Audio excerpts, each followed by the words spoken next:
I came with a set of remarks that I've been frantically scribbling on all morning as I've been very stimulated by the conversation that we've already had. So I think there are a number of themes that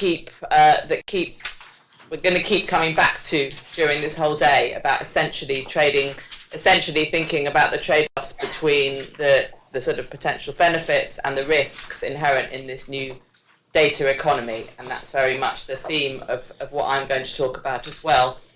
For those who don't know the Global Partnership, we're a global network of 250 plus organisations created in 2015 to support government, civil society organisations and others to develop, to sort of produce and use the data that was going to be needed to support the achievement of the UN's Sustainable Development Goals that were agreed also in that year in 2015.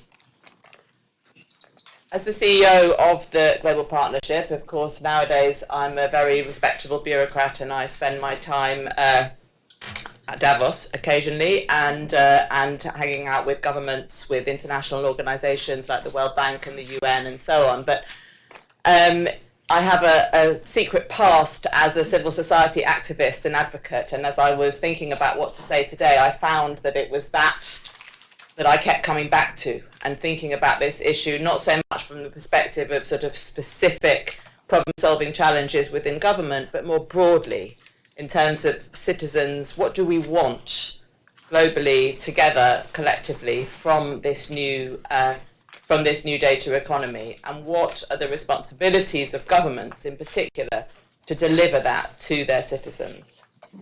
Now I assume that how am I going to make this move forward? You're gonna have to run it. That's okay.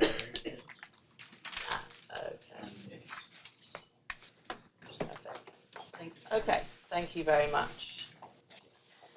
So,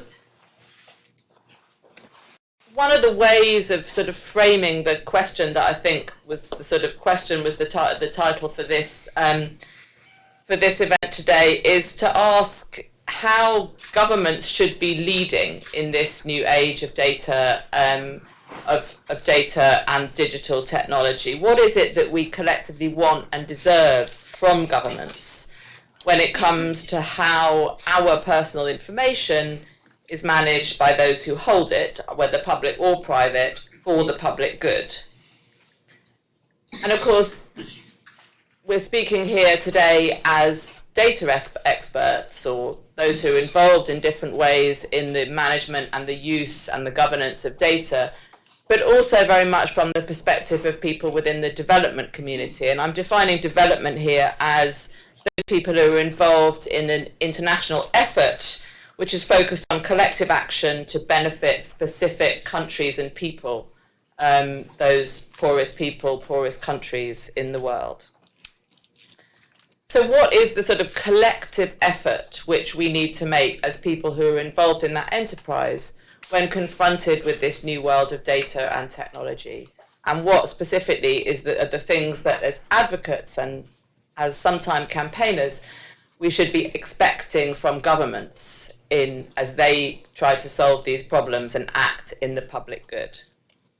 So the first kind of key requirement, I think, going back to Hobbes and Locke and social contract theory and the things that those of us who've studied politics or economics probably learned in our very first year of study, is that the sort of primary responsibility of governments is to protect individuals. That's why we invented governments. That's why people decided that it was probably a good idea to act collectively in the first place, was because we were safer if creating institutions to protect us from ourselves and each other than we were all acting alone.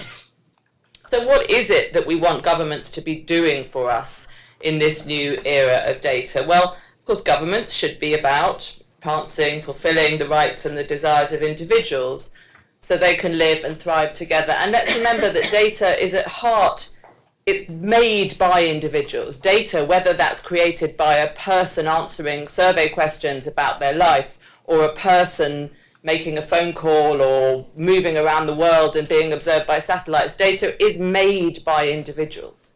And what we call data is the abstraction of aspects of our individual lives into quantitative form. So data is at heart is made by individuals, by their daily comings and goings, and we very much need to keep putting those individuals at the heart of what we think about data and how we want it to be managed. Now, for those of us, and I often find myself sort of in this, very much in this category, on what you might call the sunny side of the data street, this abstraction, this power that we have now in so many different ways, not just through surveys, but also through a whole load of new digital tools, the power that we have to abstract individual lives into data places an incredibly valuable tool in the hands of governments as they try to improve people's lives. So it gives abilities to governments to act in the public good that go beyond the wildest dreams of governments in previous eras. We can see what's happening now, we can show trends and relationship patterns that we never knew existed, and use those to improve the responsiveness of public services, to ensure that those people who were previously ignored by policy are now included in decision making and are getting all of the services and the rights that they're entitled to. And in that sort of version of the story, what do we want? We want more data. We want more data for better use of resources, better policies, better lives.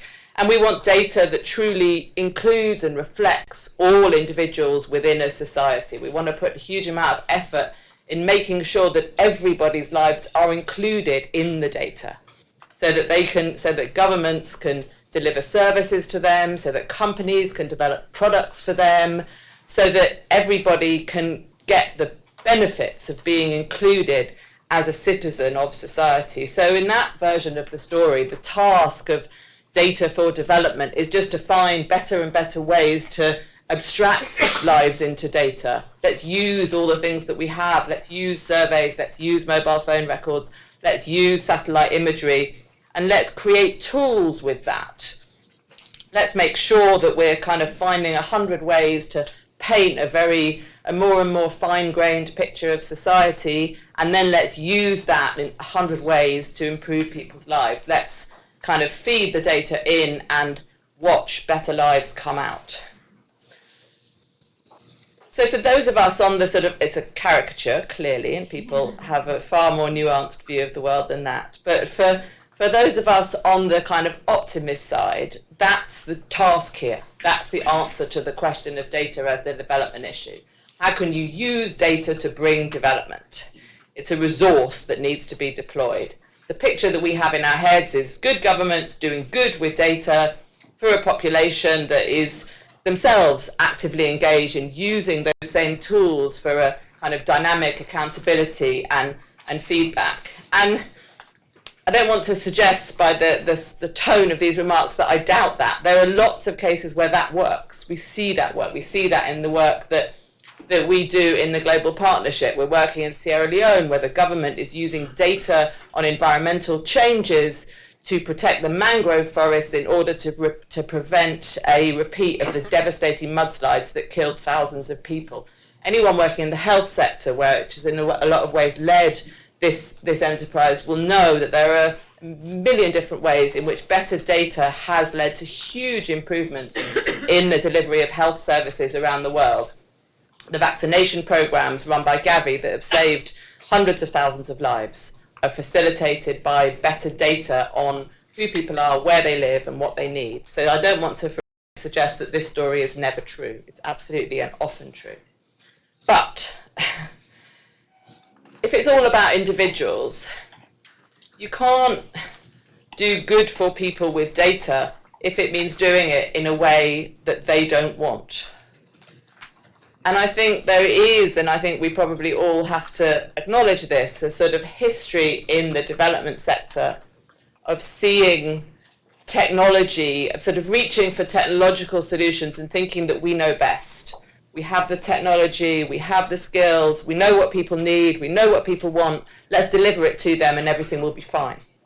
And kind of seeing technological solutions to problems that are actually political, institutional, cultural, and social. it's a sort of paternalism which can often, I think, has often been quite dangerous. And in the context of data, this would lead not to the kind of digital utopia that we're all looking for, but a digital totalitarianism. Some people don't want to be visible, and that is absolutely their right. And some governments are not good, and some people in a society will always disagree with what governments are doing.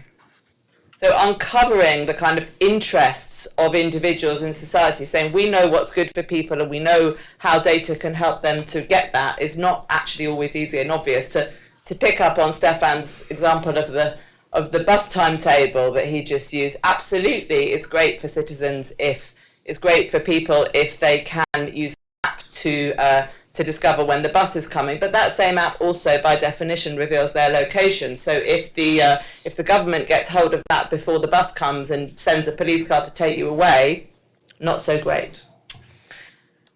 And millions of people, whether they're actually confronting that reality or not, fear it. And they fear that they're too visible in the data, they're tracked, they're watched, they're counted every day, and they fear that their data is sold and sold on many times. They feel out of control in this new world.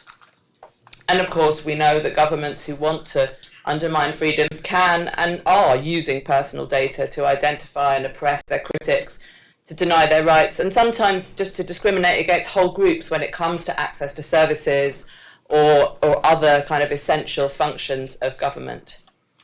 Unless trust in responsible data use can be earned, then people are going to miss out on the undoubted benefits of data. And what those of us in the development sector who believe firmly in the potential of data, we're going to be doing it to people, not with them. And in the end, that is not a sustainable. So we're not setting up a sustainable system that can be maintained. I mean, there's, as well as the rights argument, which I think we absolutely have to integrate much more at the core of what we do, there's an efficiency argument as well. For those of you who are familiar with the UK context, there was a case a few years ago where the government wanted to change the way that data was shared within the National Health Service. Obviously, health data is hugely personal kind of data that people feel very strongly about.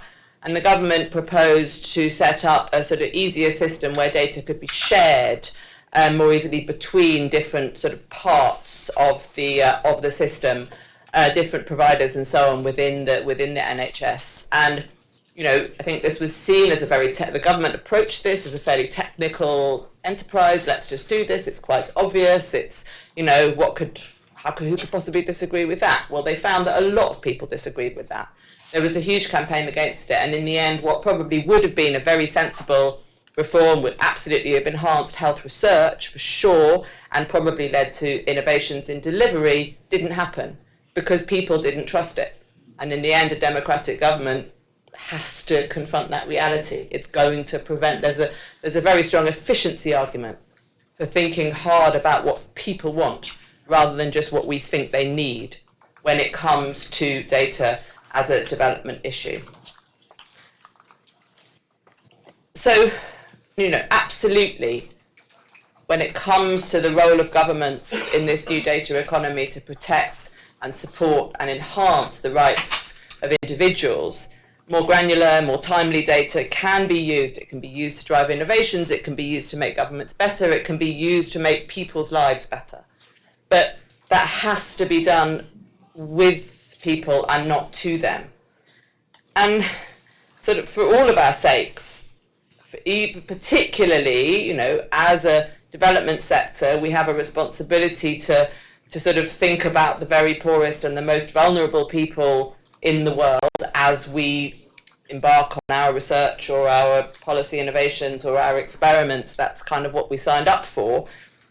For those most vulnerable people, they have the most to gain, but also the most to lose in this data economy if we don't think hard about rights and about trust as we build up the kind of innovations, this new innovations and practices and processes that can be built with people's individual data.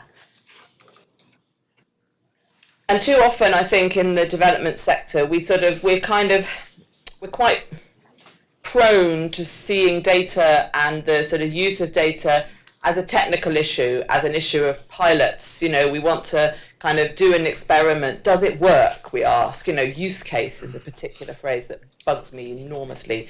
What's the use case? You know, does it work? Does it sort of work in the very narrow terms in which we've set our experiment? You know, does it improve the delivery of this specific service, or can it improve government knowledge of this sort of particular group, or so on?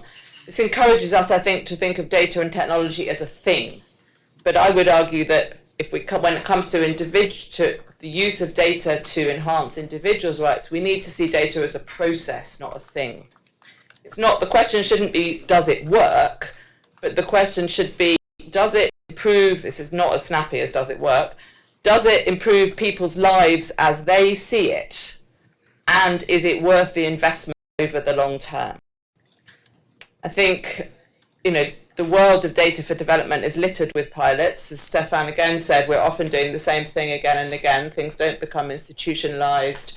We're not supporting the policy environments that can actually make these things routine over the long term. And I think as a sector, if we're going to say,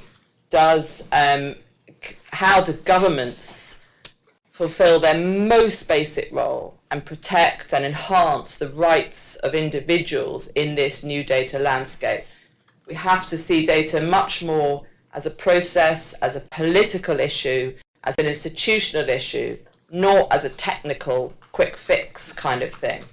We have to put what people want at the center of this. That's what this is for. What are we trying to do here? If not, give people what they want and make people feel themselves that their lives are getting better. We're not the arbiters of other people's lives, they are. And we have to do data with people, not to people. I think there's a huge role for academia, for civil society in defining what that means. In true campaigner and advocate style, I'm presenting here a lot of problems rather than a lot of solutions. But I think this is the way that we need to think about this field if we're to be successful in the long term and realizing the benefits that we all know are there. The second sort of basic function of governments, again, back to your kind of your earliest days of political philosophy and international relations, governments exist to keep people safe. Again, and often this means keeping people safe from other governments. This means a kind of, this is the basic kind of international relations question. How can we, at the very minimum, keep safe from each other, and then hopefully build on that to actually cooperate and create kind of positive outcomes together. Again here, when it comes to the sort of internationalization of data and technology, we're very focused on the power of technology to make communications easier, to talk to our friends and relations in other countries, to democratize knowledge, to spread information.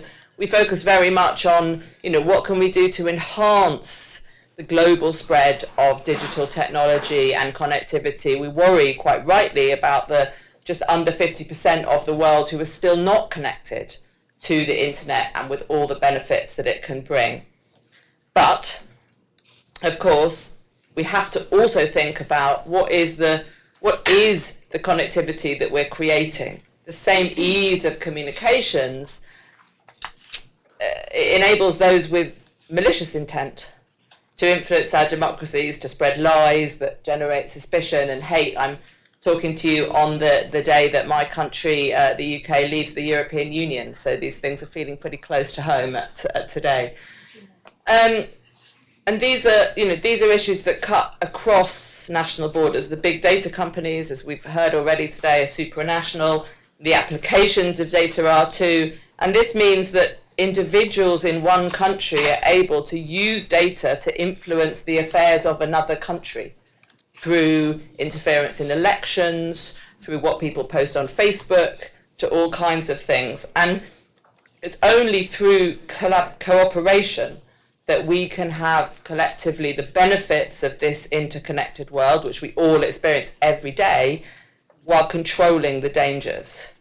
So in this new era of data for development, I think in terms of international relations, we're facing a series of new dangers, a series of new global dangers. And if governments are to do their job and protect us, they need to protect us from individuals with malign intent. We've heard already today about the dangers of cybercrime and so on. And they need to protect whole societies from the sort of pernicious effects of some of these new communications technologies. Now, it seems a particularly naive moment to stand up and defend the multilateral system, but it does seem to me that if there was ever a job for the United Nations, this is it.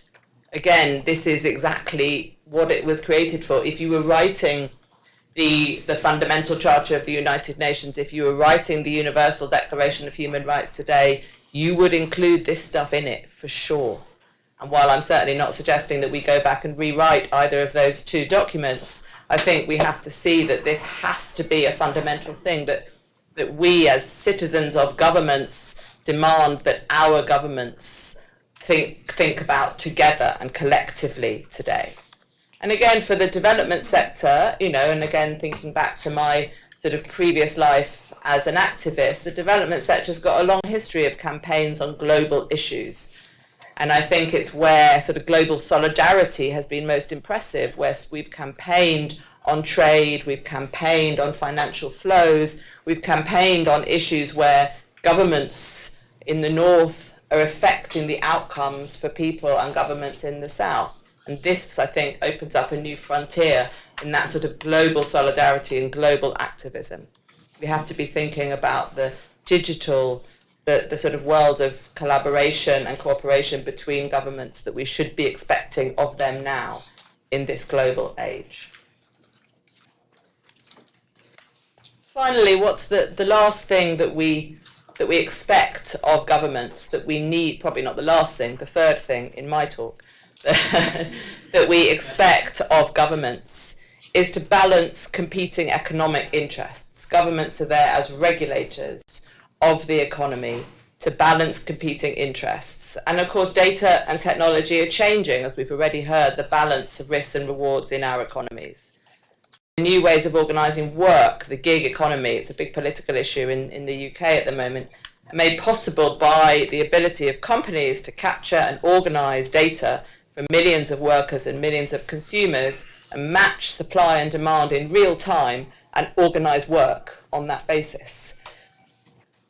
And that sort of changing nature of economic activity and the changing nature of work, which has resulted, has led to, I think, a lot of uncertainty, a lot of unrest. A lot of people are really concerned that the rewards of this new flexible economy are going partly to consumers, we all love Uber, and but largely to the controllers of data and the technology, and not, last of all on the list, is those who are doing the work. And I think there's a sort of shift. I think people are anxious, rightly or wrongly, about a shift in rewards away from workers and towards those who essentially, in sort of 19th century language, the owners of the means of production. And in previous eras, of course, of technological change, I studied history at university, the balance of risks and rewards and the institutions that guarantee that balance were evolved out of decades of often quite violent struggle. So we think of the battles over unionization in the US, in Europe, as industries develop. We think about the struggles between landowners and farmers in even earlier eras. And I think some people argue that the kind of this current moment of populism and political change across the world is our modern version of that same upheaval. Again, I think ultimately, how are these things resolved? They're resolved by governments, who see their kind of political survival at risk, forcing people to sit down at the table and negotiate with each other. that's how, it's governments ultimately that can solve these problems for us collectively. Again, that's why we have governments, to balance these economic interests between these sort of, to some extent, zero-sum economic interests within society, and find a compromise that we can all live with, and more than that, that allows us all to thrive. And there's a second sort of tension here, economic tension here, that governments again need to balance, and it's sort of balancing rewards over time to encourage innovation and risk. How can governments ensure that the incentives framework that's created by how data is regulated encourages innovation and not rent seeking? And again, we've heard already today at various points about the challenges that exist in trying to define and control the ownership of data. And I think, again, there are deep uncertainties here. No one actually knows how this story is going to end. And to some extent, it's up to us as a society to decide what it is we want, and then to express that view through the ballot box, through research, through civil society activism, to try to ensure that governments, as they start to think about this regulation, are actually delivering on what people want. I think a big problem that we have in the data space at the moment, that we don't know what we want. As a society, collectively, we don't actually know what we want out of this new data economy, and that makes life very difficult for those governments who are trying to deliver it for us. In the end, all of these arguments have always been settled with communication and consensus, often communication that has come after long periods of upheaval, and people have often sat down together unwillingly. But in the end, that's what has to happen. I mean, technology offers new tools to governments, and it recalibrates how people relate to each other. And this changes the balance of interests between individuals, between governments, and between companies. And these are the absolutely most fundamental things of all. Solving these problems is why we have governments. I'm not sure that the sort of evolution of data and of technology necessarily throws up any fundamentally new conceptual challenges to governments. We're still thinking about balancing the rights of individuals, we're thinking about we're thinking about global cooperation, we're thinking about balancing risks and rewards within an economy. These are old challenges that that we created governments to solve. They've been the stuff of governments ever since we've had governments, but they're clearly being expressed in a different way.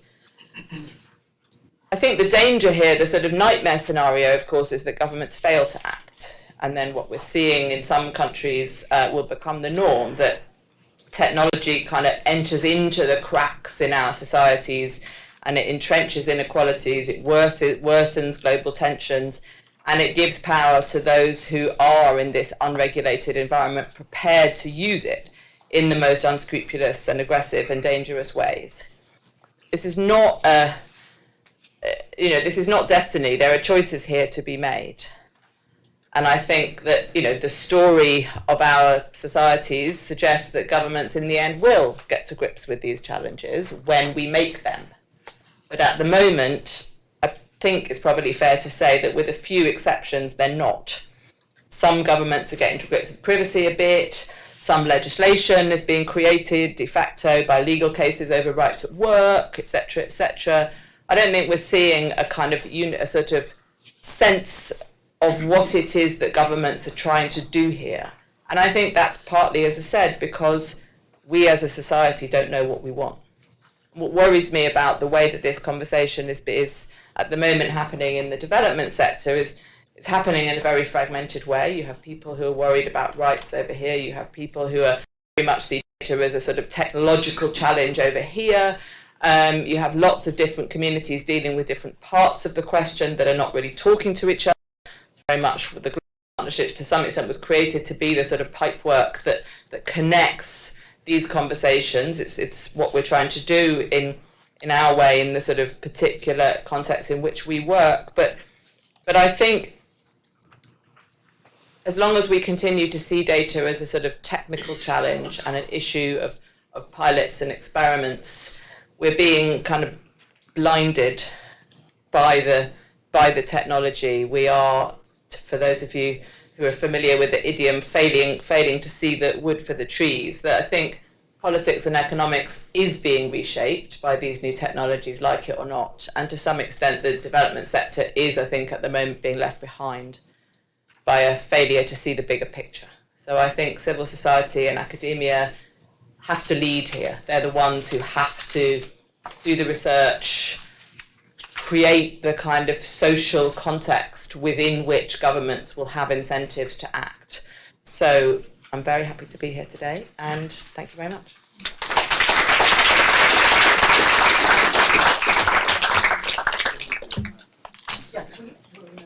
We're going to make the time. Okay. Thanks so much, Claire. That was a really great synthesis of the debates we're having. We're going to take a few minutes for questions before breaking for lunch. Is that okay? Yeah, sure. Okay. So raise your hand if you have any questions.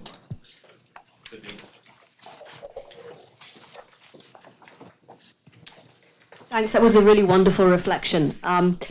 I really appreciate you taking us back to the foundations of political philosophy. You talked about the social contract, and made me think of another foundation of a democracy, which is the separation of powers and the idea of checks and balances and not concentrating too much power in any one place.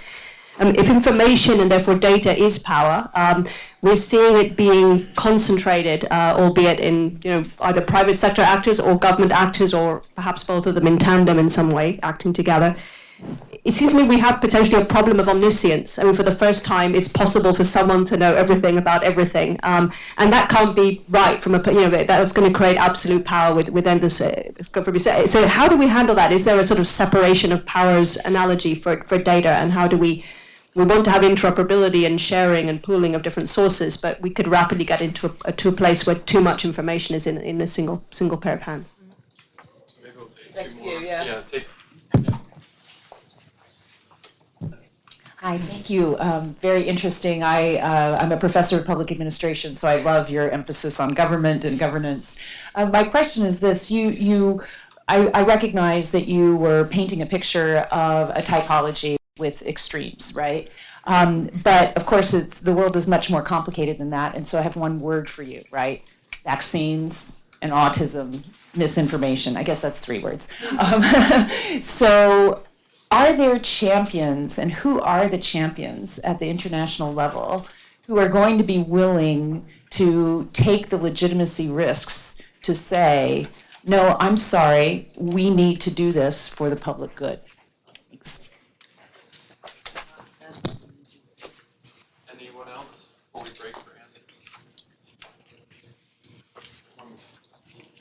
Hi, my name is Kashish. I'm a first year MBA student at Georgetown. So my question is related to the risk part.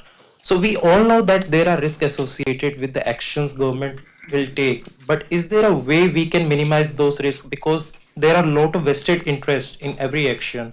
So if we can separate some interested parties and minimize the risk possible.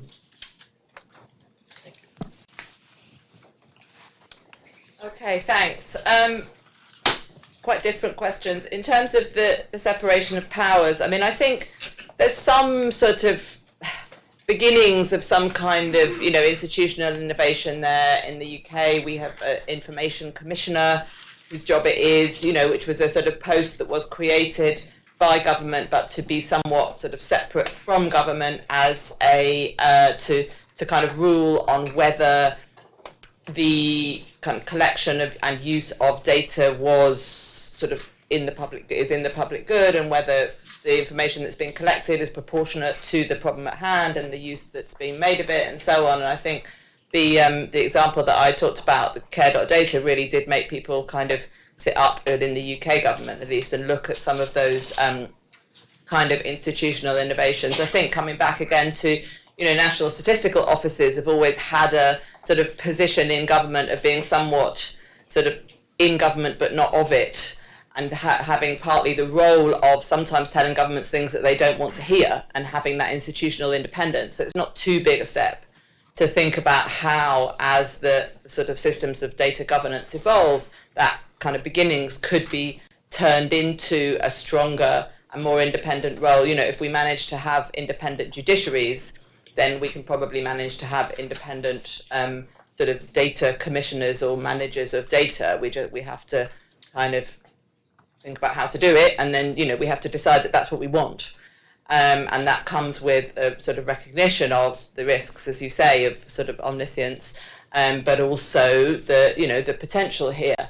There's a risk in knowing everything for bad. There's a kind of opportunity cost if we have all this data which could do good and we're not using it.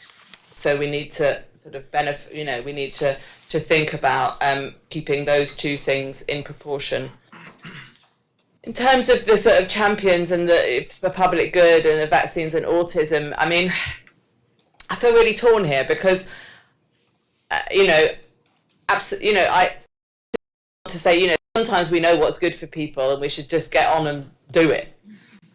But, and that with the case of vaccines, of course that's true, but it's not sustainable. In the end, you can't do that in a democratic society unless a majority of people, at least, accept that that is a legitimate thing to do. You just can't.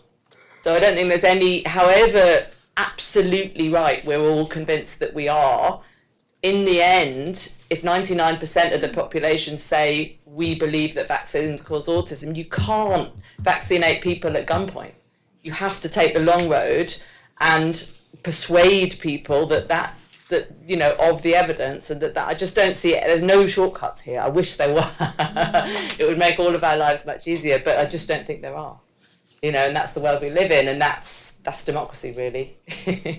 I mean, in terms of minimising risks, again, I think coming back to, you know, I think we need to you know, from the government perspective, I mean, I think I would reach for sort of two things, and they will look very different in different contexts in terms of minimising risk. One is, as we've just talked about, what's the institutional architecture within which interests can be balanced and people and sort of rights can be protected. And I think we're just at the very, very early stages of sort of understanding what we need and what we want and starting to do that.